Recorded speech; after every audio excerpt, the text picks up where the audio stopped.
मी पंजाबडक आज आहे 22 मे 2025। कालच मी रात्री एक व्हिडिओ दाखवला की लाईटवर किडे आले तर मी म्हणतो 24 तासात पाऊस पडणार। तर पाहू शकता ही आमची इथली लेंडी नदी आहे आणि लेंडी नदीला भरपूर असं पाणी आलंय, पाहू शकता ये बाहेर। आणि आता सकाळचे 5 वाजलेले पाहू शकता इतकं जोरात पाणी वाहत आहे। आणि राज्यातल्या या ठिकाणी 22 मे पासून परत राज्यातल्या शेतकऱ्याला सांगू इच्छितो की राज्यामध्ये 30 तारखेपर्यंत असाच ओढे नाले नदी वाहणारा पाऊस पडणार आहे, म्हणून हा अंदाज लक्षात येतो। मुंबईला देखील मुसळधार पाऊस पडणार आहे, म्हणून मुंबईवाल्यांनी सतर्क राहण्याची गरज आहे।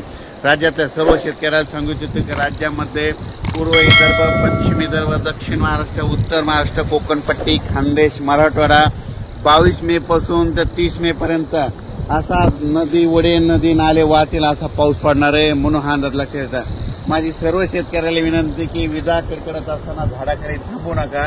त्याच्यानंतर विजा कडकडत असताना आपले पाळीव प्राणी झाडाखाली बांधू नका, कारण की झाडावर जास्त विजा पडतात, म्हणून हे अंदाज लक्षात येतात। नारळाच्या झाडावर देखील वीज पडते, म्हणून नारळाच्या झाडाखाली थांबू नका। मोबाईलचं नेट देखील बंद करा।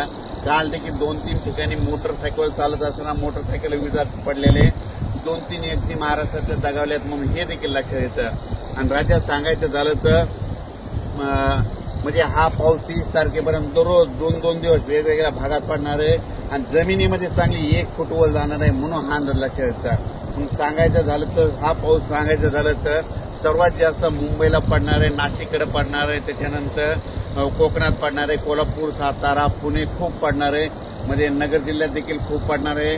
त्याच्यानंतर मुंबईकरांना सतर्क सांगू इच्छितो की तुमच्या मुंबईलाचं जनजीवन असं विस्कळीत होईल असा म्हणजे 27, 28, 29 देखील पाऊस पडणार आहे, म्हणून हा अंदाज लक्षात येतात। राज्यातल्या सर्व शेतकऱ्याला सांगू इच्छितो की तुम्ही तुमची स्वतःची काळजी घ्या, आपल्या पाळीव प्राण्यांची काळजी घ्या, म्हणून हा अंदाज लक्षात घ्यायचा। राज्यातल्या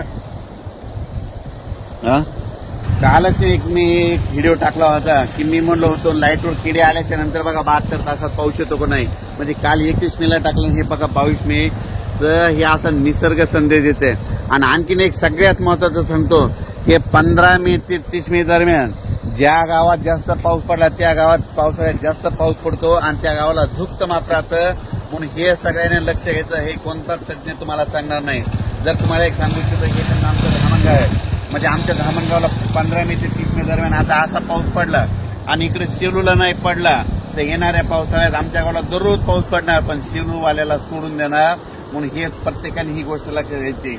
ज्या गावाला जास्त पाऊस पडला तिथे जास्त पाऊस पडतो, म्हणून हे लक्षात येतं। राज्यातल्या सर्व शेतकऱ्याला सांगू इच्छितो की लगेच उद्याच्याला एक अंदाज दिला जाईल, म्हणून हे लक्षात घ्यायचं। हे पाहू शकता आमच्या इकडल्या सगळ्या नद्याला पूर आलेला आहे। धन्यवाद।